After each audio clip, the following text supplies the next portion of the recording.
On a tous un premier MMO. Terra était pas le mien, mais c'est le premier auquel je me sois réellement attachée. Le premier sur lequel j'ai passé des mois me liant à mon personnage et faisant de belles rencontres au passage. J'ai profité d'une bouffée de nostalgie pour replonger dans Terra. Sur la dernière version officielle en ligne, mais aussi sur un serveur privé francophone. Vous saviez que la version console continue de recevoir des mises à jour ? Et vous étiez au courant qu'au cours des bêtas, on ne débutait pas son aventure sur l'île de l'Aube, mais aux côtés d'Elion lors de la première expédition ? Allez, je vous emmène en voyage dans un passé pas si lointain. Aujourd'hui, on parle de Terra. Ce fut une année merveilleuse à tes côtés. T'es une personne formidable. Tu le sais, ça ? Qui a fermé les volets ? Choco s'organise encore un dîner aux chandelles avec lui-même. C'est le mois des amours, des cadeaux et des gâteaux. Surtout des gâteaux. On a déjà parlé d'Olskern sur cette chaîne, mais laissez-moi vous refaire rapidement un topo à l'occasion de la Saint-Valentin. Vous les connaissez sûrement pour leurs montres fabriquées à partir de matériaux naturels, mais ils ont aussi des bijoux. Appréciez la grâce et l'élégance de Choco lorsqu'il porte son collier. Non mais, premier degré, c'est son collier. Ma mère adore lui mettre et il l'a toujours pas perdu ou cassé, donc... Puis au pire, c'est garanti 2 ans, donc on en profite. Ça peut être un beau cadeau pour la Saint-Valentin avec leurs produits fabriqués en petite quantité. Et comme on parle de matériaux naturels, chaque produit est unique. Avec la livraison et les retours gratuits et faciles, pas de prise de tête en plus. Profitez de 15% de réduction sur l'intégralité du site avec mon code et d'un sac cadeau gratuit si vous commandez avant la Saint-Valentin. Donc profitez-en pour faire plaisir pour la Saint-Valentin, ou pourquoi pas pour vous faire plaisir à vous.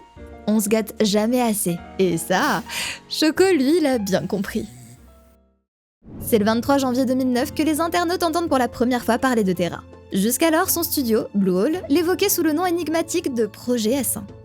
Notamment lors de leur acquisition de l'Unreal Engine 3. Le but du studio est clairement de mettre Terra sur les radars puisqu'on évoque ces 3 années de développement au cours desquelles plus de 100 développeurs ont été impliqués pour un coût total de 32 milliards de won. On met en avant son système de combat sans ciblage, révolutionnaire pour un MMO, avec lequel les joueurs seront forcés de faire face à leurs ennemis, tandis que les soigneurs devront rester en mouvement au cours des affrontements. Fini les combats lassants où il suffit de sélectionner un ennemi puis d'utiliser la même attaque en boucle. Terra est un MMO d'action où il est nécessaire de viser sa cible via un réticule, tel un joueur de FPS. Terra est une abréviation pour le royaume exilé d'Arborea.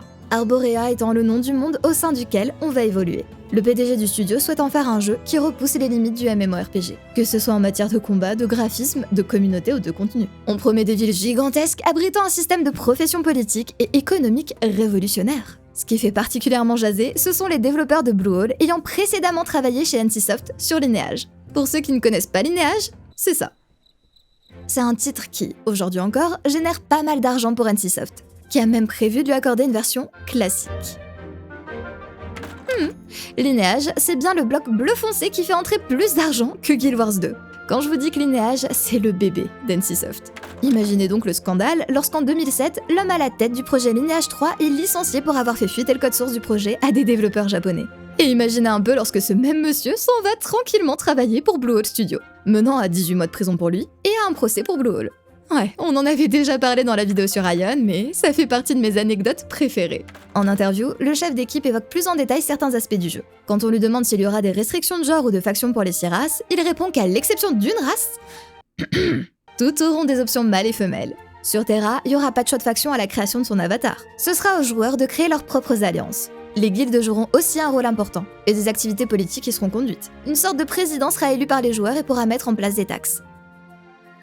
Tandis que la première bêta fermée approche, Bluehole révèle quelques informations sur le titre. On apprend par exemple que la bande-son sera réalisée par Sonar Eclipse, un studio coréen alors déjà réputé pour avoir travaillé sur les musiques de WoW, EverQuest 2 ou encore Lineage 2. La musique se veut épique, enregistrée par un orchestre live soulignant la grandeur et la splendeur de l'univers. C'est au cours de 2 jours en août 2009 que 200 testeurs peuvent parcourir pour la première fois Terra. Une seconde bêta fermée d'une durée de 4 jours suit fin octobre, accueillant cette fois 3000 joueurs. Les joueurs coréens s'impatientent et mettent tout en œuvre pour sécuriser une place.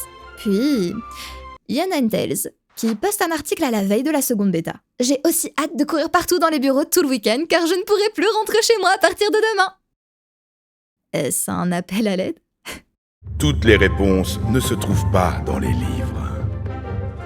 C'est plutôt sympa de prendre un instant pour regarder les captures d'écran, puisque, dans l'ensemble, Terra a peu changé entre ses bêtas et sa sortie. On y retrouve notre île du tuto préférée, et on y explique que les feux de camp sont des zones de repos, permettant d'augmenter temporairement son maximum de points de vie, tandis que l'utilisation de talismans confère des améliorations aux joueurs qui s'y reposent. La 3e bêta fermée prend place fin février 2010, avec 20 000 joueurs. Et le site de news coréen, via lequel je reconstruis les événements, produit un schéma que j'apprécie.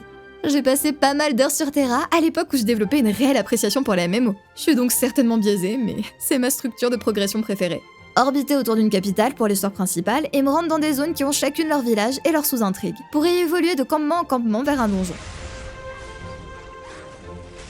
Les mois s'écoulent et les développeurs continuent à raffiner l'expérience jusqu'à ce qu'un stress test soit planifié pour novembre. Dernière étape avant le lancement de la bêta ouverte. Comme je vous le disais juste avant, je suis la progression dans le temps de Terra via un site coréen. C'est un des sites que j'utilise le plus pour la chronologie des MMO coréens, puisqu'on peut y sélectionner un titre et remonter les pages afin d'y lire les articles dans leur ordre de parution. Habituellement, je tiens pas vraiment compte des auteurs puisque les articles sont assez factuels.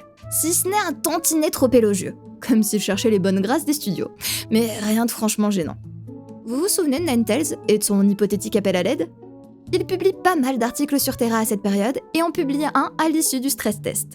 Un article que Google traduit par « Une collection de fesses féminines à couper le souffle ». Vous pensez que le traducteur peut s'être trompé? Je vous confirme que l'article est bien constitué de captures d'écran présentant le postérieur d'avatars féminins. De mauvais goût? Sûrement, mais il suffit d'en lire quelques lignes pour découvrir bien pire. Ce stress test m'a permis d'incarner Néline, une femme de la race Poporé, pour la première fois. Bien sûr, les Élines étaient jouables lors du récent G-Star 2010, mais il y a une différence entre jouer un personnage prédéfini et en créer un soi-même. C'est comme dire, aussi belle soit-elle, une femme ne sert à rien, si elle n'est pas votre amante. Oh my... S'en suivent des captures d'écran centrant les fessiers des fameuses Élines, en insistant sur leurs cuisses surnues. L'article se conclut sur une capture d'écran décrétée « mauvaise » et sous-titrée « Guys ». On dirait vraiment que les personnes désignées pour rédiger ces articles n'avaient aucun frein et traitaient ça tel des forums. Je vous laisse interpréter tout ça. Moi, je me contenterai de... Puisqu'on a cité les G-Stars, il faut y noter la présence de Terra, et qu'il y avait une place de choix, comme en témoignent les banderoles ornant l'hôtel où prenait place la convention. Les articles coréens évoquent même des nominations pour recevoir des financements du ministère de la Culture afin de faire rayonner le savoir-faire coréen à l'international.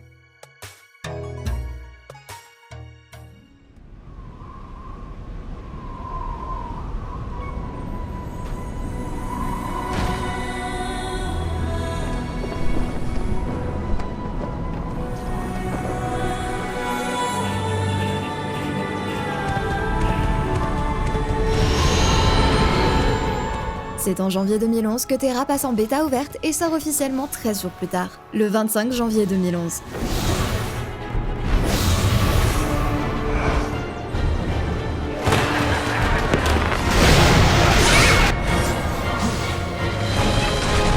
Le jeu demande un abonnement mensuel et le niveau maximum est alors de 50. La popularité de Terra n'est déjà plus approuvée. Lors de l'ouverture de la bêta, 160 000 joueurs arpentent simultanément le monde d'Arborea, un chiffre qui atteindra même les 200 000 à son pic de popularité, réparti sur plus d'une trentaine de serveurs. Mais très vite, les joueurs se plaignent d'un manque de contenu au niveau. Il ne faut que 3 jours au joueur le plus rapide pour atteindre le niveau maximum, et une fois celui-ci atteint, les options de contenu sont limitées. Certains sont ravis des réflexes exigés par les combats, beaucoup admirent les graphismes, mais tout autant se plaignent de quêtes ennuyeuses qui n'entraînent pas d'attachement à l'univers. Et surtout, le jeu est criblé de bugs. Nombreux sont les joueurs en commentaire d'articles à admettre avoir abandonné à cause de problèmes trop fréquents. Terra détrône tout de même Ion et World of Warcraft, en arrachant la première place des jeux les plus joués dans les cybercafés coréens lors de sa seconde semaine d'exploitation. En avril, les joueurs coréens ont l'impression que Bluehole a déjà tourné la page, Terra ayant surtout été exploité comme un produit à licencier auprès d'éditeurs étrangers. Malheureusement pour Terra, le manque de contenu semble avoir raison de sa population. Un an plus tard, les fusions de serveurs s'enchaînent pour pallier au manque de joueurs. En janvier 2013, l'éditeur coréen de Terra se résout à en faire un titre free-to-play. Un an après sa sortie, le jeu ne figurait plus parmi le top 10 des cybercafés, et l'année suivante, on cherche à séduire un nouveau public. On cherche à séduire très très fort même, comme le prouve l'image liée à cet article.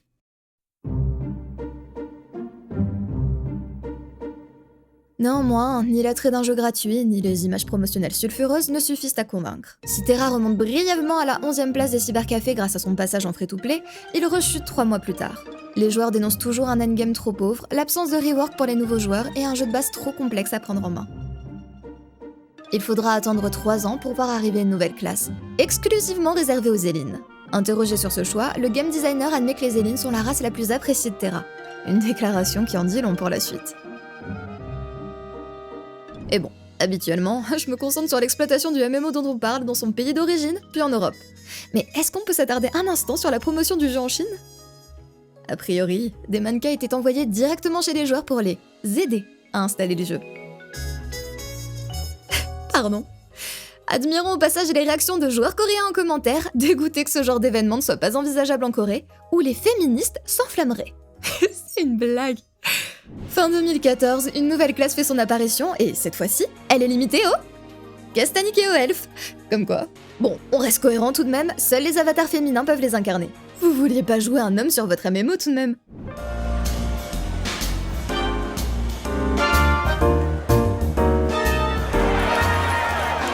En mai 2015, la version américaine de Terra débarque sur Steam et atteint la 13e place des jeux les plus joués avec 18 000 joueurs simultanés. Ça peut sembler peu, mais comparé à FF14 qui n'a alors pas dépassé les 1000 joueurs ou à Tezo avec ses 5000, Terra bat tous les records. Parmi les jeux coréens tout du moins. Bluehole semble enfin décidé à corriger les problèmes dont les joueurs se plaignent depuis des années. La zone de départ est repensée, sa trame narrative révisée et on promet davantage de guides pour les nouveaux joueurs. Le gain de niveau sera plus rapide et les champs de bataille bien mieux expliqués. En juillet, nouvelle classe réservée aux humains. Oh, pardon, aux humaines.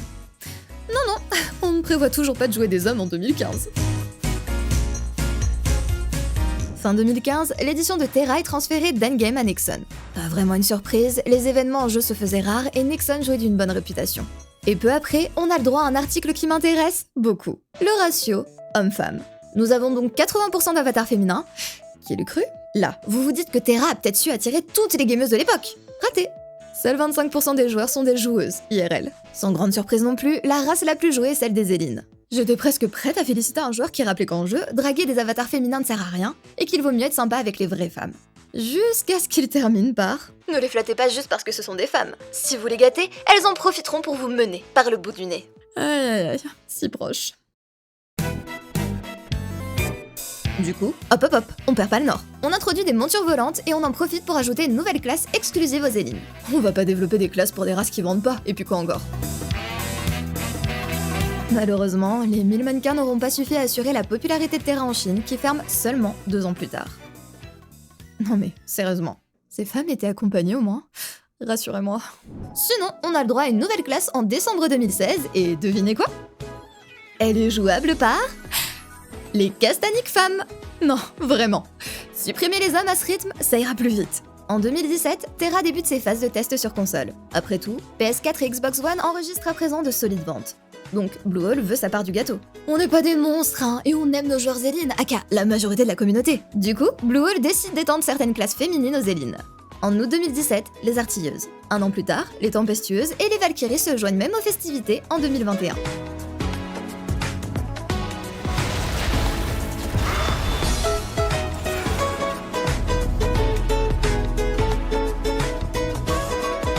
Malgré tout, l'ajout de contenu centré sur les Élines ne semble pas suffire. Puisque début 2019, Terra est en 45e place des cybercafés. Un serveur classique vient pourtant d'ouvrir. Mais les joueurs sont loin d'être enthousiastes puisqu'il s'agit d'un serveur temporaire. En 2021, Terra change à nouveau d'éditeur, mais cette fois pour atterrir chez Krafton, soit le nouveau nom de Bluehole Studio. Pour la première fois, le jeu est édité par son propre développeur. Et les fans encore présents en sont ravis. Convaincus que Terra peut refaire parler de lui sur la scène MMO. Malgré tout, en 2022, les serveurs japonais ferment. 4 mois plus tard, c'est au tour des serveurs coréens d'annoncer la fin de l'aventure après 11 années de service. Un article publié sur GameMecha revient sur les 11 années de succès et d'échecs de Terra. Bien sûr, un point d'honneur est mis sur les Élines. On y évoque même le déclin du jeu au Japon qui, dans une ultime tentative, a sorti des costumes de maillots de bain scolaires pour les Élines. Costumes qui ont atteint des ventes records et permis aux développeurs de passer le jeu en free-to-play. Laissez-moi officialiser cette info pour vous. Terra au Japon a connu un second souffle grâce au skin maillot de bain des lolis. Je sais pas si on réalise bien. Ça a été un tel succès que d'autres skins ont suivi. Dans le paragraphe suivant, l'équipe de développement insiste. Terra n'existerait pas sans ces lolis. Et c'est pour ça qu'ils ont tenu à les intégrer dans la version américaine. On cite même la fameuse Tour des lignes américaine. Mais il est minuit à l'heure où j'écris ces lignes, donc non, je google pas ça. Non. Retraversons plutôt les océans pour voir comment Terra a fait parler de lui chez nous. Dès son annonce coréenne en 2009, le jeu fait déjà du bruit. On suit avec attention les mises à jour coréennes et les teasers, et à la fin de l'année, quelques 250 chanceux participent à une bêta occidentale.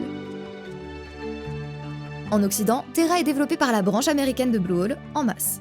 On parle bien de développement, puisque Terra souhaite séduire les joueurs occidentaux en revoyant l'histoire et en localisant complètement le jeu. Et devinez qui va publier Terra en Europe ?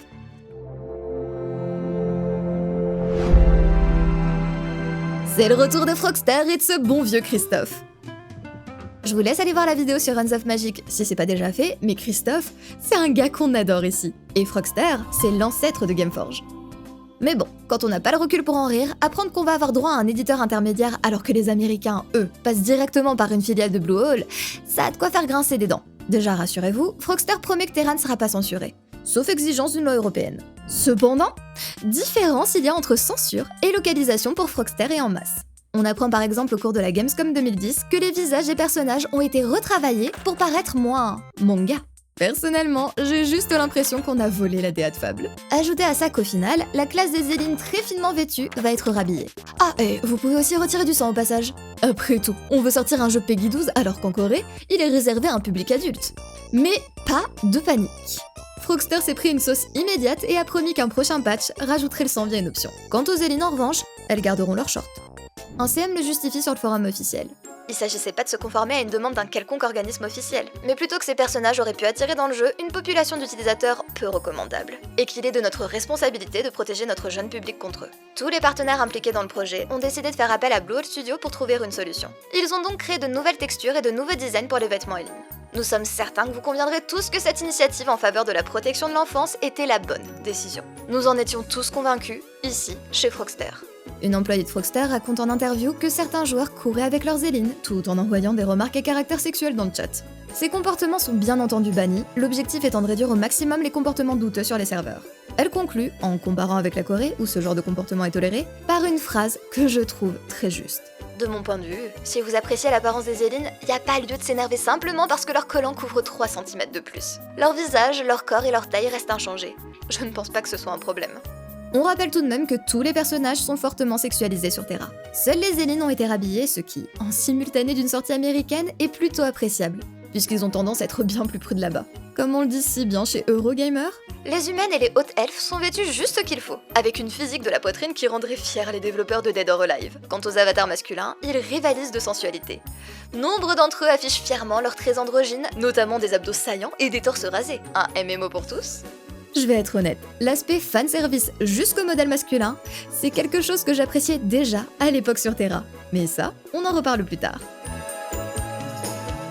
En 2012, on vendait encore des jeux PC en boîte. C'est Ubisoft qui se chargera des ventes physiques de Terra en Europe puisque le jeu est annoncé pour le 3 mai. Mais nouveau rebondissement en janvier 2012. NCSoft relance des poursuites contre Bluehole dans le but de bloquer la sortie américaine de Terra. On va pas laisser les concurrents sortir leur jeu sans leur mettre des bâtons dans les roues après tout. Le lancement se déroule pourtant sans accroche et, on le rappelle, à ce moment, on parle encore d'un MMO abonnement. 3 mois après la sortie, on annonce déjà des fusions de serveurs. Ce qui, dans les faits, n'est pas forcément mauvais signe. Parfois, on doit juste gérer l'après-coup du lancement, une fois la hype de la première semaine passée.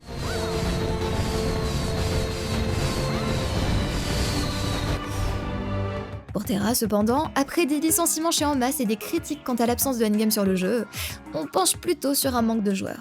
Suite au passage en free-to-play en Corée, l'Europe suit en février 2013. 500 000 nouveaux joueurs en profitent pour donner sa chance à Terra, et attention, petite fierté européenne. La race la plus jouée est celle des Castaniques, suivie par les humains et les hauts elfes. Pas de lolis immortels qui inondent les serveurs. Je suis fière de vous. Fin 2014, la première extension de Terra, Fate of Aaron, débarque sur nos serveurs. Et ce dont j'ai omis de parler, c'est la version mobile de Terra dont on commence timidement à parler. Vous saviez que Terra a eu une version mobile ? Moi non. En juillet 2015, on parle d'un terrain Darkscroll. Avance rapide jusqu'en 2018 pour la sortie de Terra sur console, attirant 2 millions de joueurs en un mois. Dans la foulée, on fusionne les serveurs européens pour réunir les joueurs PC restants. Bien sûr, en Europe on n'échappe pas à la mode des serveurs classiques. En 2019, pour tenter de saisir par la nostalgie les anciens joueurs qui ont depuis longtemps déserté. En 2020, c'est En Masse qui ferme et Gameforge qui récupère la gestion des serveurs américains. On notera aussi la tentative de surfer sur la mode des Battle Royale avec Terra, Battle Arena, qui aura même pas tenu quelques mois avant l'annonce de la fermeture.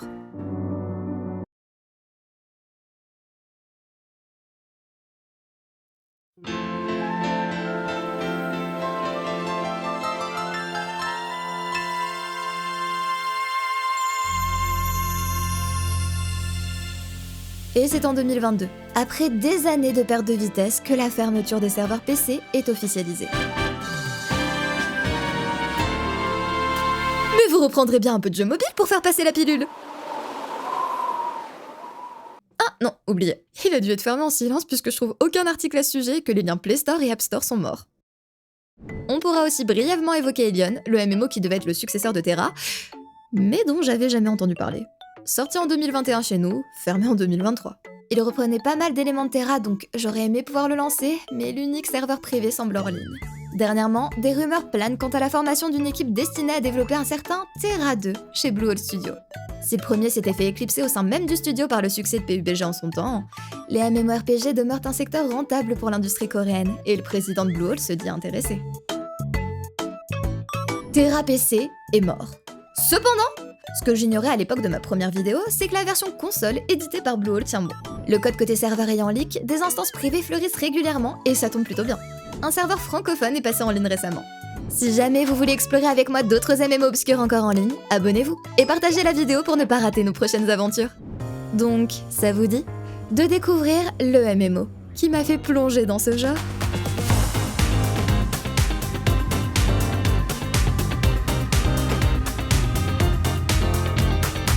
Attention, comme dit juste avant, Terra PC est éteint depuis un moment. Les serveurs privés sont une image des serveurs figés à l'instant où le code a leak.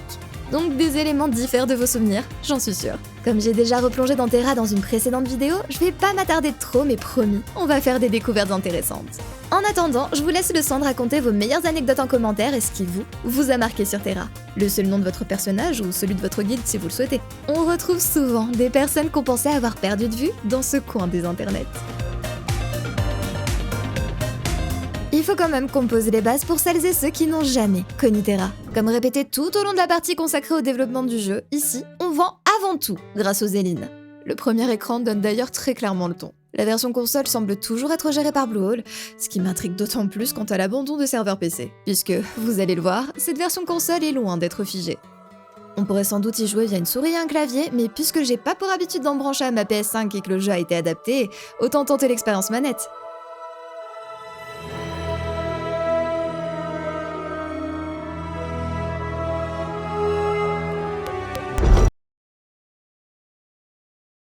Oh, et retour de l'écran de chargement, désormais agrémenté d'une magnifique icône Battle Pass qui scintille.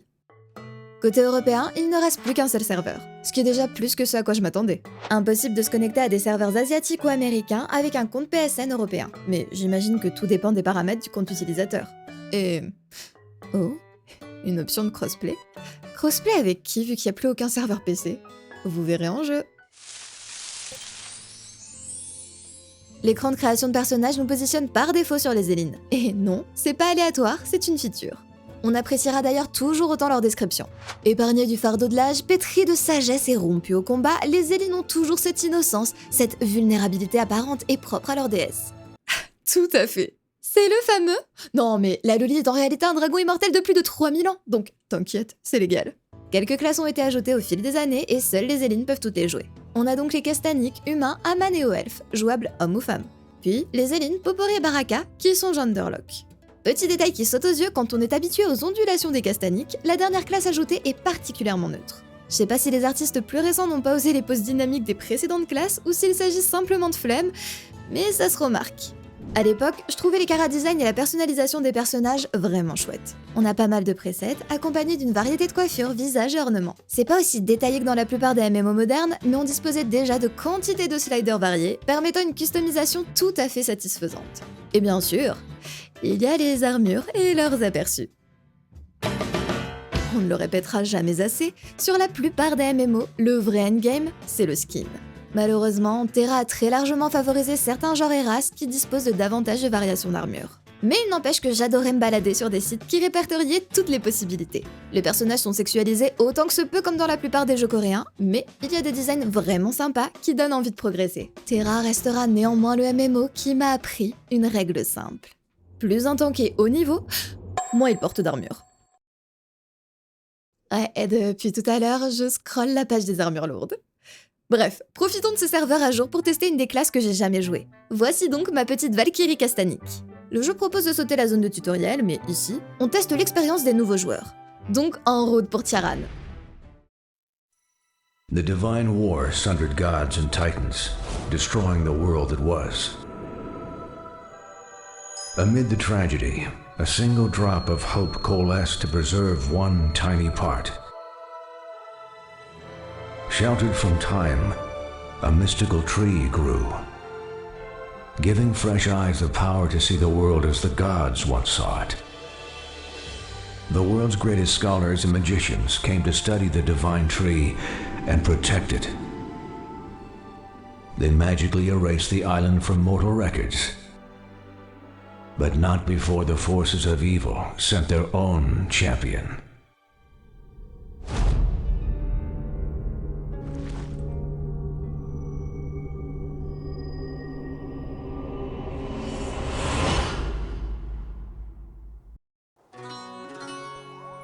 J'espère que vous avez bien suivi la cinématique, puisque toutes ces informations vous seront inutiles une fois le tuto achoué. Je sais pas si c'est lié à du contenu haut niveau auquel je me suis jamais intéressée, mais tout ce qu'on découvre sur cette île avec ces enfants qu'on force à prendre part au sommeil expérimental parce qu'ils possèdent la vision n'est plus évoqué par la suite. Certainement un problème suite au remaniement de la zone de départ, mais même à l'époque où j'ai découvert le jeu, et probablement à la vôtre aussi si vous n'avez pas participé au bêta, l'histoire était rafistolée et peu compréhensible. Dans l'immédiat, nous sommes sur console, donc apprécions un peu la nouvelle interface. Bien sûr, on embarque tout ce que j'apprécie pas avec les interfaces console, à savoir les menus qui prennent l'entièreté de l'écran et la lourdeur de chaque action.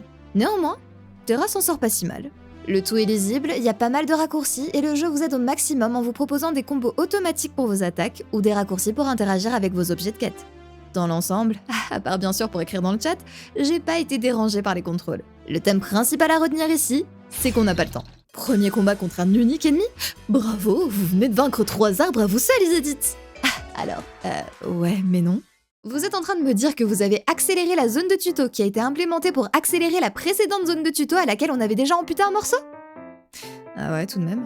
Et comme on est pressé, voici une monture puisqu'on a clairement pas le temps de traverser cette minuscule île à pied. Oh, Terra, ces tutos insupportables qui vous prennent en otage le temps que vous vous soumettiez à leurs instructions. Le hic, c'est que je me suis servi d'un raccourci pour utiliser un objet de quête tantôt. Sur le coup, je me suis sentie super smart. Mais maintenant que j'ouvre le menu, le tutoriel pour utiliser l'objet me prend en otage. Alors que j'ai plus le dit objet. Ah, gênant. Second enchaînement raté quelques mètres plus loin. En arrivant dans ce village, j'aurais dû déclencher un événement et faire apparaître la suite de ma quête. Sauf qu'il semble que je sois passée trop vite. Et ouais, voilà. Le cheval, c'est bien aimable, mais si c'est pour casser vos suites d'événements, on aurait pu s'en passer. Nouveau problème relatif au « Vite, il faut que le joueur finisse rapidement le tuto pour enchaîner vers le contenu actuel !» Demandez à n'importe quel ex-joueur de Terra qu'est-ce qui a rendu le jeu si populaire. Et il y a fort à parier qu'il vous parlera en premier de ses combats en temps réel. Sauf qu'ici, on roule sur tous les ennemis. Le jeu tente donc de m'apprendre à réaliser des combos, ce que j'adorerais tester. Si les ennemis avaient assez de vie pour ça. Ouais, cocasse. Oh ouais, j'ai comme la vague impression que tout le contenu récent est auto-traduit. Je sais pas trop pourquoi. S'ils sont tous dans la bonne vie.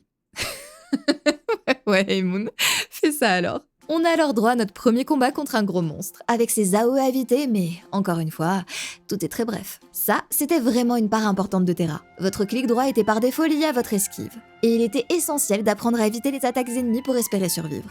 Mais non, un camarade dans la zone de départ? Étrange l'icône à côté de son pseudo. Mais pas le temps de s'interroger au sujet des autres, on m'a enfin donné des vêtements. Au revoir le mini-short en tissu, à moi la protection Terra. Bon, j'ai à peine commencé à jouer et je suis déjà niveau 8. Laissez-moi réaliser un test rapide. Non mais c'est noté. Un ennemi, un niveau. Je crois que le jeu espère que je farme un peu tant que je suis là.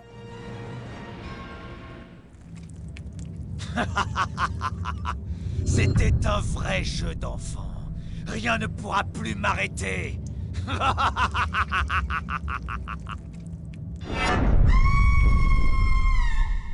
Oh, donc ils ont conservé les cinématiques françaises lorsqu'elles existaient. Très bien ça. L'apothéose de Tiaran, c'est le combat contre ce boss. Du temps où c'était un peu plus compliqué, c'était réellement bien exécuté. Le combat force les nouveaux joueurs à se concentrer sur leurs esquives pour ne pas prendre trop de dégâts, et à expérimenter avec leurs compétences. Puisque la position est essentielle sur Terra, chaque classe dispose de compétences qui permettent de s'approcher ou de s'éloigner de ses cibles. Les maîtriser permet ainsi de toujours rester en mouvement tout en évitant les attaques, ce qui peut devenir très satisfaisant. Sur console, la touche R1 s'adapte en fonction des combos. Un nouveau joueur peut donc se contenter d'appuyer dessus pour enchaîner différentes attaques. C'est le genre d'habitude qui rend compliqué les combats haut niveau, où il faut maîtriser chaque compétence pour s'adapter. Mais bas niveau, ça permet de varier les combats sans trop se prendre la tête.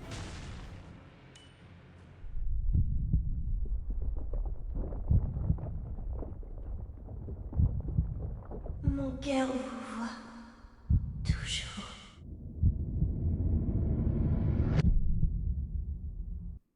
Un instant, j'ai noté nouvelle tenue moche.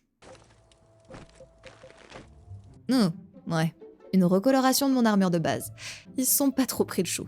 Et ça y est, félicitations à tous! Le village est sauvé et l'arbre se dresse toujours au-dessus de l'île. Bon, on a dû sacrifier une gamine dans le processus, mais ne craignez rien, elle ne fait que dormir. Pour toujours. Avec tous les autres enfants.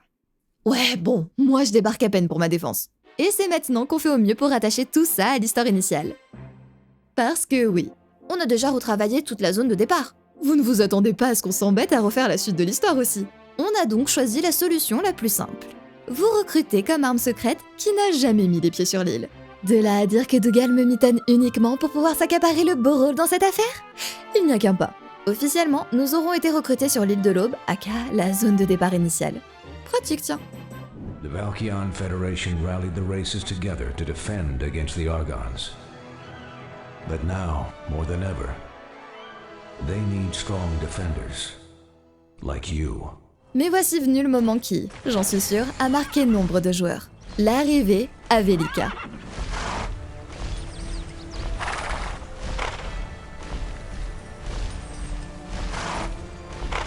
Ça vous voyez? À l'époque sans en jeter. Le survol lent de la région avec la capitale qui se dresse au loin avant qu'on y atterrisse? Majestueux. Du moins, hein, ça l'était jusqu'à la 30e fois où vous étiez forcé de regarder le trajet. D'autant plus que les serveurs de Terra n'ont jamais été les plus stables, et que j'ai toujours eu des rollbacks et lag lors de ces déplacements, à l'époque comme aujourd'hui encore. Dans tous les cas, la fédération Valkion a besoin de nous et Uriela nous fera un plaisir de nous l'expliquer avec son armure au niveau. Cette présentation met encore plus en avant les modèles que le zoom sur la version PC en son temps. J'ai redécouvert des personnages, vous verrez. Oh, et détail assez récurrent qui m'a rapidement agacé, les raccourcis de quête ne sont pas toujours disponibles. Parfois, on vous permet d'utiliser un objet de quête via le suivi. D'autres fois, on n'a pas d'autre choix que d'ouvrir le menu. Velika, City of Wheels, capital of the Valkyrian Federation and bastion of civilization on the continent of Arun. Vous avez devant vous une des premières cinématiques de Terra dans son authentique compression d'époque. Quelque chose que j'ai toujours trouvé dommage à Velika, c'est qu'on présente la ville comme la cité des roues, et que son design les met énormément en avant. Cependant, aucun personnage n'y fait jamais allusion. Vous pouvez discuter avec les NPC en ville, mais ils ont tous des discours basiques qui n'apprennent rien sur le lore. Who knows? Maybe you're the next alien. Velek knows we could use one. Et attendez, c'est déjà l'heure de la cinématique des Porcidés décalés. Tout le monde parle de vos exploits sur l'île de l'Aube. C'est du bon boulot. Mais ne prenez pas la grosse tête. Je vous déclare sur l'heure en service actif pour la Fédération. D'ici peu, vous regretterez la chasse aux Porcidés sur l'île de l'Aube. Me demandez pas pourquoi, mais ça m'a marqué. Mais on n'a toujours pas le temps, donc tiens. Prends ces parchemins de téléportation et va poursuivre ta quête narrative à Crescentia. Dans la version originale, Terra avait des moyens de progression assez simples. Souvenez-vous du schéma. On arrive à une capitale, on chevauche une monture volante vers le village d'une zone et de là, on va de campement en campement pour réaliser nos quêtes. Dans chaque village, il y a un maître de téléportation qui permet, contre quelques pièces, d'être téléporté aux différents campements de la zone. Pour revenir rapidement au village, on peut ensuite utiliser un parchemin d'Avresure. Parchemin qui est régulièrement loot sur des ennemis ou qu'on peut acheter aux marchands. Le fait est qu'on se sentait progresser. On explorait chaque zone avant de retourner à la capitale et de partir à la découverte de la zone suivante. Les moments de vol permettant d'avoir un premier aperçu aérien de notre prochain terrain de chasse.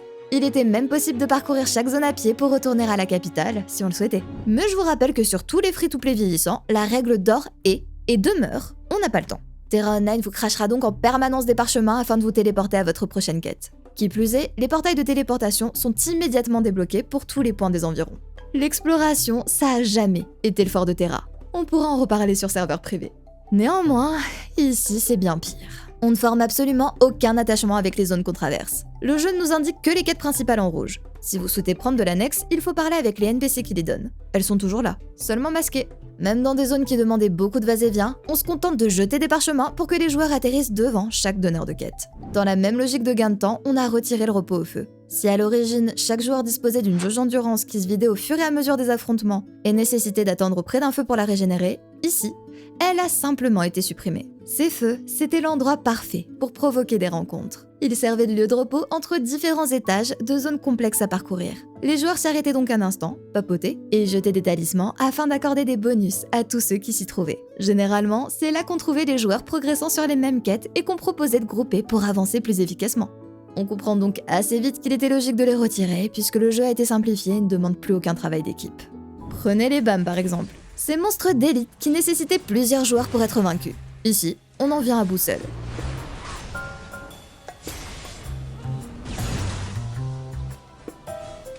Idem pour les donjons. Le nombre de joueurs requis a été baissé à 3, mais comme Terra a une progression verticale, personne ne retourne arpenter le vieux contenu. Des modes solo ont donc été ajoutés pour pouvoir avancer seul dans les quêtes. Oh, et pour ceux qui me demandent en stream pourquoi je choisis systématiquement des coiffures courtes lorsqu'on me propose de la personnalisation d'avatar. Parce que Terra m'a traumatisée. 2 heures de jeu seulement, et on me donne déjà une armure qui force mon personnage à attacher ses cheveux. Avec Terra, j'ai simplement appris à choisir des coupes courtes, pour qu'on ne me force pas un changement de coiffure non désiré. Vous vous souvenez de l'icône à côté du pseudo de l'autre joueur? Les joueurs PlayStation ont une icône Sony. C'est donc là qu'un début d'espoir renaît. Est-ce que ce symbole d'internet indique la présence d'un serveur PC européen? Et raté, c'est les serveurs Xbox. Mettre le logo vert, c'était compliqué, faut croire. Mais très agréable d'avoir un chat aussi actif. Dans la zone suivante, les quêtes annexes sont de nouveau visibles. Étrange. Mais croyez-moi, à part si la nostalgie vous motive, vous n'avez aucune raison de les prendre. Les quêtes narratives donnent bien plus d'expérience qu'il n'en faut pour avancer. Un autre élément ajouté sur Terra, c'est les montures volantes. Admirez un peu ma visibilité tandis que je chevauche la seconde monture qu'on m'a donnée. Vous serez également ravis d'apprendre qu'ils n'ont jamais corrigé les bugs historiques français. Ainsi, l'audio d'arrivée au manoir est toujours inversé avec celui de combat de boss. Seuls les inconscients jouent avec des pouvoirs dépassant leur entendement. Nous descendons dans les profondeurs du manoir sinistre. Préparez-vous à affronter des soldats corrompus par les vampires. Ça fait chaud au cœur de voir qu'on conserve le patrimoine. Je vous laisse au passage profiter du mix audio non retouché.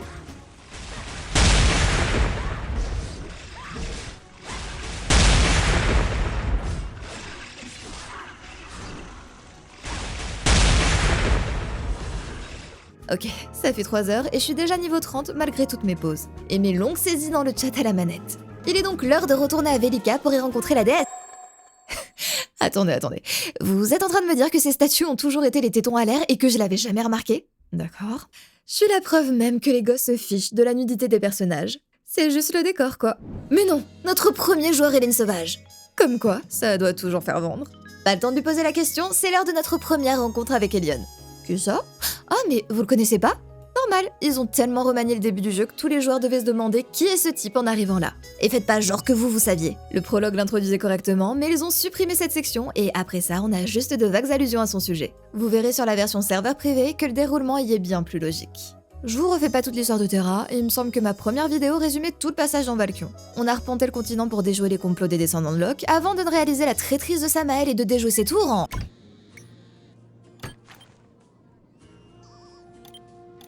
Qu'est-ce que je fous au nord de Shara? Attendez un instant. Vous ne pouvez pas simplement me téléporter à l'autre bout du monde, me faire de vagues allers-retours dans une zone avant de me retéléporter en Valkion? Et ma progression logique, mon arrivée majestueuse sur chaque continent avec la longue descente en Pégase, mon survol des zones pour faire monter l'anticipation? Alors ça, c'est hors de question. Vous allez immédiatement me supprimer ces quêtes de m***. Excusez-moi. Parlons un peu des designs le temps que je me calme. Outre les statues, il y a d'autres personnages que j'avais jamais pris le temps de détailler plus jeune. Gamia par exemple et son armure de Devan. Alors, oui, c'est ultra sexy, mais j'aime aussi beaucoup les détails de la texture et la silhouette générale. Et elle, j'y avais jamais fait attention puisque les fenêtres de dialogue ne zoomaient pas dessus. Comparée à ces dames au nord de Crescentia. Elle, pour le coup, je me souviens que je trouvais déjà ça bizarre qu'elle se balade les fesses au vent comme ça. Sinon, on a aussi les véritables tanks de Terra qui montent la garde en culotte d'acier. On a un vrai casque, des gants et des épaulières, mais couvrir le nombril, oh, ça porte malheur. Plus je regarde les designs et plus je me dis que YouTube va me bouder si je mets pas des têtes de choco en fait. Mais comme je vous l'avais promis, les hommes ont les mêmes superstitions. Après, je comprends tout à fait, hein. Quand on te retient des abdos pareils, t'as envie de les exposer. C'est un des éléments que j'appréciais plus jeune sur Terra. J'avais l'habitude de voir des avatars féminins tous plus dénudés les uns que les autres sur mes free-to-play, avec des poitrines à faire rondes, des colonnes vertébrales. Mais côté avatar masculin, on restait aussi sur du fantasme masculin. On parlait donc d'armoire à glace avec des muscles sur leurs muscles et des armures intégrales laissant à peine deviner les yeux. Avec Terra, on avait le choix de créer un avatar masculin plus élancé et svelte, mais qui n'en restait pas moins sexy. Plus plaisant pour ces dames. Ouais, je jouais à un elfe-homme à l'époque, et ouais, j'assume à 100% toutes ces armures où il a le ventre à l'air. J'étais clairement pas la seule de cet avis puisque je suis tombée sur l'article d'une journaliste qui avait pris exactement le même modèle que moi. C'est pour ça que je me tamponne pas mal de la sexualisation des personnages sur Terra. Le jeu est noté pour adultes en Corée, les hommes aussi prennent des poses aguicheuses en flexant leurs abdos, il y en a pour tout le monde. Bon, il y a les Hélènes. Mais dans mon monde parfait, tout le monde les laisse de côté et préfère jouer les adorables poporis. Je ne compte pas rater ça. Je rêve de voir cet endroit depuis le jour où j'ai entendu parler de cette île mystérieuse sortie de nulle part. Sinon, je poursuis ma progression dans la quête narrative, impatiente d'arriver sur le continent des elfes avec leur dirigeante que j'adorais quand tout à coup. Peut-être faire le donjon pour débloquer un événement et recharger la zone? Ah non, pas mieux. J'ai vraiment trouvé un bug bloquant au début des quêtes narratives sur le serveur officiel. Bon, ils ont du support. Ok, un QR code pour pouvoir rédiger confortablement sur son portable, ça me va. Un instant. Vous avez généré votre QR code de support via un site qui nécessite le visionnage d'une pub pour poursuivre? Eh ouais, pas de petite économie j'imagine. L'intégralité du site est en coréen, mais on va laisser un message en anglais et on verra bien écouter. C'était rapide. Ok donc, problème connu. Planifiez de le fixer au cours de la prochaine maintenance. Bon, c'est surprenant qu'ils aient réussi à planter quelque chose d'aussi vieux, mais ça prouve qu'ils mettent à jour avec du contenu supplémentaire et qu'il y ait des bugs dès qu'on leur remonte un souci. Embêtant pour ma progression, mais on n'a qu'à parler du fameux abonnement avant de lancer le serveur privé en attendant. Ouvrons la boutique pour en parler et... parfait. Le fameux statut élite en bannière recommandée. Et... hein? Bah non. J'ai beau cliquer, il se passe rien. Bon début. Le fameux statut d'élite a plusieurs niveaux. Chaque niveau permet de voir ses points d'expérience et, hors gagné, doubler ainsi que des buffs bénéfiques. Il donne aussi accès à un parchemin de téléportation vers une zone réservée aux abonnés, ainsi que des objets pour vous téléporter facilement vers certains points. Le niveau or donne accès à tout un tas d'objets en plus, tels que des remèdes qui augmentent la puissance de 27% par exemple, mais n'est pas utilisable en champ de bataille. Un autre élément notable, c'est de pouvoir retourner en donjon plus fréquemment puisque le nombre d'entrées est limité par jour. Sinon, en boutique, on utilise des pièces Terra. Et... hein? Donc, ça c'est des packs qui donnent ces fameuses pièces Terra, mais seulement une fois un certain high level atteint. C'est quoi encore ce bordel? Ok, cette fois j'ai 100 € pour 5000 pièces Terra, 30 jours d'élite et quelques autres objets. Sinon, vous pouvez prendre des pièces à part. 2100 pour 18 €, 11 000 pour 90 €. Hâte de faire la conversion pour voir combien coûte un maillot de bain, tiens. Ah bah, en voilà en première ligne des paquets spéciaux. Ah non, pardon, ce sont des sous-vêtements. Qui plus est, il s'agit de gacha. Mais de ce que j'en comprends, on en récupère 11 dans ce pack. Bon, les descriptions sont pas claires, mais notez qu'en plus, on gagne des sortes de points de fidélité à chaque achat. D'autres packs ont carrément des descriptions d'objets en allemand. Le tout reste affreusement confus puisqu'on a un pack de bienvenue pour 210 pièces, alors que le plus petit achat de pièces qu'on puisse faire est de 2100. On a aussi le fameux Battle Pass qu'on a aperçu puisque forcément, il faut passer par une monnaie intermédiaire pour prendre le Battle Pass. Est-ce qu'on peut enfin faire voter une loi pour interdire ces fichues monnaies sérieusement? On a carrément un onglet dédié au gacha, avec une certaine probabilité d'obtenir les objets. Et non, le en savoir plus, c'est juste pour afficher une autre image. Ok, voici des maillots. Ça génère celui adapté à la race du personnage qui l'ouvre et on parle de 1200 pièces. Il faut donc prendre le pack à 2100 pour l'acheter et donc on parle de 18 €. Chouette. Il y a tout un tas d'autres catégories, mais je pense que vous aurez saisi le plus important. Monnaie intermédiaire, histoire qu'il nous en reste toujours sur les bras, gacha pour forcer les joueurs à racheter plusieurs packs, et abonnement pour gagner en confort de jeu et progresser plus vite.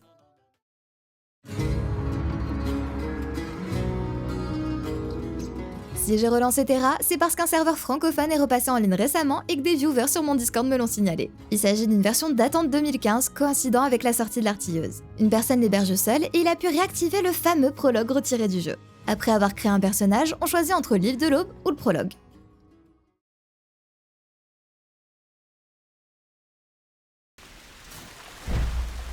Sans plus de cérémonie, on atterrit sur la plage où s'est échouée la première expédition menée par Elion.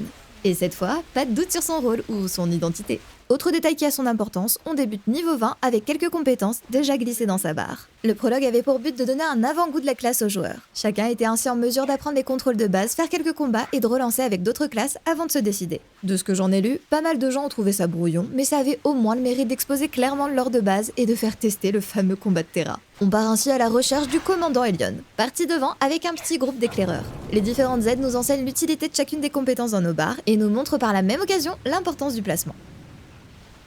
On se lance dans un combat contre un élite aux côtés d'Elion, combat qui pour le coup prend vraiment du temps et permet d'utiliser toutes ses compétences. Mais un ennemi plus redoutable encore apparaît et décime les troupes.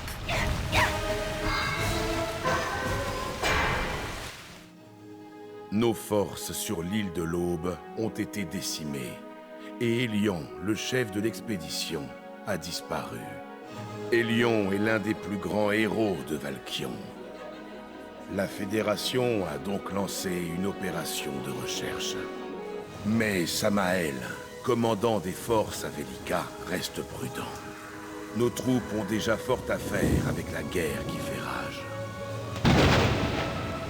Lian, le frère d'Elion, a décidé d'agir et s'est rendu lui-même sur l'île de l'Aube.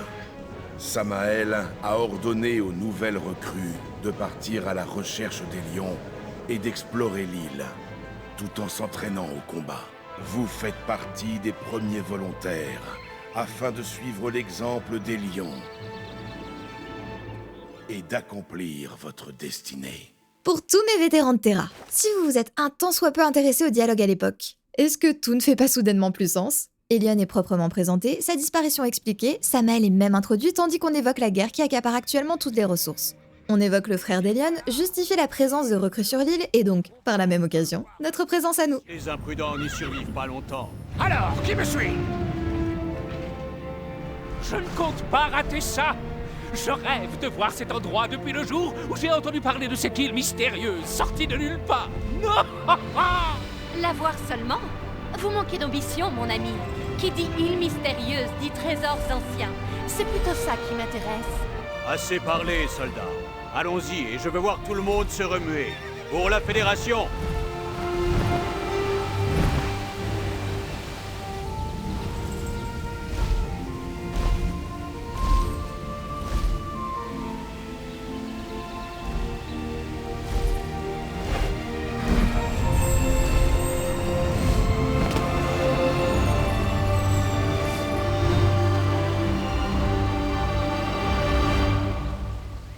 C'est vraiment un gâchis monstrueux. Terra a un univers intrigant, des designs qui interrogent et du lore qui a bel et bien été réfléchi. Il n'en fait pourtant rien. Dès la première itération occidentale, on a retiré le passage d'exposition sans prendre la peine de le remplacer. Je sais que je fais partie des rares joueurs qui s'intéressent au dialogue dans les MMO, mais ça parvient tout de même à me frustrer. Quoi qu'il en soit, on arrive sur l'île de l'Aube pour le tuto dont les vieux joueurs de Terra se souviennent sûrement encore.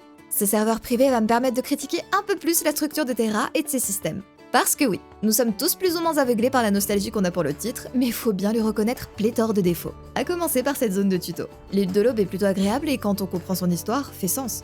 Mais elle représente mal les différentes races du jeu. Chaque race dispose d'une zone explorable. Il aurait donc assez facilement été possible de faire débuter les joueurs dans des zones raciales avant de les faire progresser vers la capitale, permettant plus de roleplay et une meilleure appréciation pour les origines de son personnage, en plus d'améliorer la rejouabilité. Ensuite, il faut qu'on parle de la structure de quête de Terra. Parce que oui, bien sûr que comme je fais que le répéter, j'adore la progression dans ce jeu. Mais faut reconnaître que premièrement, ces quêtes ne sont là que pour enrober l'habituelle farm des MMO coréens. Rappelez-vous, Frogster insistait sur l'effort de localisation, évoquant par exemple les quêtes qu'on aime brèves en Corée, tandis qu'en Occident, il est nécessaire de raconter une histoire. On n'a pas retravaillé les objectifs des quêtes. On s'est contenté d'ajouter du texte lors de leur prise. Ainsi, tout le monde vous confirmera que le point fort de Terra, c'est ses combats-actions en temps réel, qu'affronter des boss demande une véritable maîtrise et une certaine dextérité. Cependant, pour atteindre les 10 boss, il faut passer par les quêtes narratives et annexes. Au cours de celles-ci, on demande régulièrement d'affronter une dizaine, voire une quinzaine d'ennemis, et comme les combats y sont simples, on va se retrouver à utiliser en boucle les mêmes attaques. Je rappelle que Terra était à l'origine un MMO abonnement. Il semble donc évident qu'il fallait garder assez longtemps les joueurs en jeu pour qu'ils se réabonnent. Ajoutez-y l'habituel aspect grindy des MMO asiatiques et vous obtenez un jeu qui demande de farmer, mais avec foultitude de quêtes pour vous donner l'illusion que ce n'en est pas. Le second problème avec les quêtes de Terra, c'est qu'elles font se déplacer à des points stratégiques de chaque zone pour tantôt tuer un ennemi, tantôt parler avec un NPC. Essayez d'explorer une carte en dehors de ces quêtes et il n'y a rien à y découvrir. Le test le plus simple est de parcourir une capitale. En dehors des quelques NPC importants que vous allez régulièrement visiter, tout est vide et sans vie. Terra paraît ouvert sur le papier et vous vous arrêterez souvent pour apprécier les paysages et la direction artistique. Mais ne serez jamais récompensé pour votre curiosité. Tout se déroule en réalité au sein de couloirs. Et j'ai rien contre les couloirs. Je déteste les joueurs qui critiquent des jeux simplement parce que c'est pas des mondes ouverts. mais j'apprécie tout de même quand le monde respire au-delà des quêtes et qu'on encourage les joueurs à s'éloigner des chemins tracés. Un autre élément qui est loin de rendre justice aux environnements de Terra, c'est sa progression verticale. Comme je l'ai déjà dit, rien ne pousse un joueur à retourner explorer une précédente zone, ou un donjon bas niveau. Les différentes mises à jour ont progressivement raboté les quêtes, vous poussant de moins en moins vers des zones isolées. Si vous suivez la quête narrative sur serveur officiel, vous ne passerez jamais par l'académie dans la zone des Élines. Vous avez beau avoir apprécié un des donjons par sa mise en scène ou ses combats, une fois terminé suite à vos quêtes, vous n'avez aucun intérêt à y remettre les pieds. Outre le gâchis de contenu, surtout quand on sait que tous les joueurs critiquaient le manque de contenu en endgame, ça signifie que s'il n'y a pas un renouvellement constant de la base de joueurs, alors les nouveaux arrivants parcourront des zones vides. Tous les vétérans se regroupant dans les zones haut niveau. Ces décisions ont aussi dû motiver à la réutilisation des mêmes assets encore et encore. J'espère que vous appréciez les arbres du tuto vu que vous les retrouverez sur d'autres continents. En progressant en groupe, on rigolait à chaque fois qu'on retrouvait la fameuse porte dans différentes zones. Un point plus négligeable peut-être, c'est la synergie de groupe. Lorsqu'une quête nous demande de ramasser un objet, on doit s'attendre pour se mettre en cercle et le ramasser en simultané. Sans ça, une seule personne récupère l'objet et on doit attendre qu'il réapparaisse ou en trouver d'autres. C'est un peu chiant pour un jeu qui se veut être un jeu d'équipe. Après, vous pourriez dire qu'au contraire, ça nous a bien fait marrer de devoir nous positionner en cercle et de rouspéter après ceux qui osaient ramasser sans attendre les autres. Il serait dur de parler de Terra sans évoquer ces bugs. Il y a le fameux audio du manoir inversé qui demeure, aujourd'hui encore, présent sur le serveur console. On a des zones au travers desquelles on peut facilement clipper, d'autant plus depuis que le vol a été introduit. Et de façon générale, suffit de faire un tour sur Metacritic pour constater que beaucoup d'utilisateurs se heurtaient à des bugs qui ont fini par les lasser. Puis on en revient à l'histoire. Si Terra préservait au moins les apparences au début, le contenu ajouté au fil du temps n'a même pas fait mine d'essayer. Vous aimiez l'histoire des Argons et aviez hâte de voir où tout cela allait mener ? Nous, on se contente de reprendre des assets et de bricoler de nouveaux donjons avec. Désolé. Un instant, ils ont publié un patch note. Un problème où la quête n'affichait Kara. Parfait, donc maintenant je vais pouvoir continuer.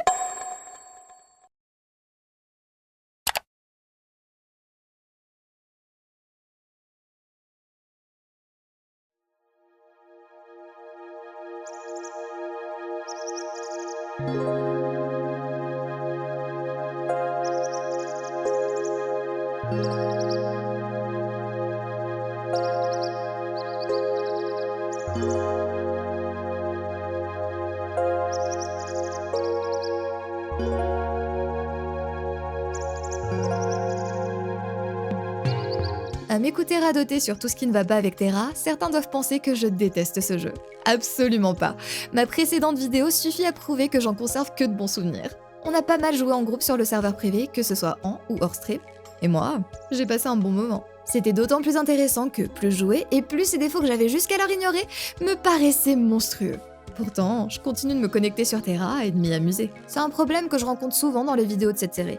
Des joueurs qui ont parcouru ces jeux il y a des années n'en conservent qu'une vision positive et refusent d'admettre qu'ils ont aussi des défauts. Reconnaître les problèmes d'une œuvre n'empêche pourtant pas de l'aimer. Un jeu peut être largement critiqué, voire détesté par une majorité de joueurs, sans que cela vous empêche d'y passer de mémorables soirées entre amis. Terra, c'est exactement ce jeu pour moi. J'y repense de temps à autre, je le relance et je découvre avec horreur toute une série de problèmes qui m'échappaient complètement à l'époque. Mais j'y reste toujours quelques jours avant de le remettre de côté, en me disant que tout de même, quelle bonne soirée j'y ai passée. Si vous avez une console PlayStation ou Xbox, les serveurs officiels sont toujours accessibles. Autrement, il y a d'anciens fans tels que Julien qui hébergent des serveurs et prennent même le temps de plonger dans des fichiers de configuration en coréen pour corriger les problèmes qu'on leur remonte. Moi, j'ai essayé de trouver le temps de progresser pour explorer le contenu au niveau. J'ai réussi à entraîner un petit groupe et je suis persuadée qu'il reste encore de très belles découvertes à faire.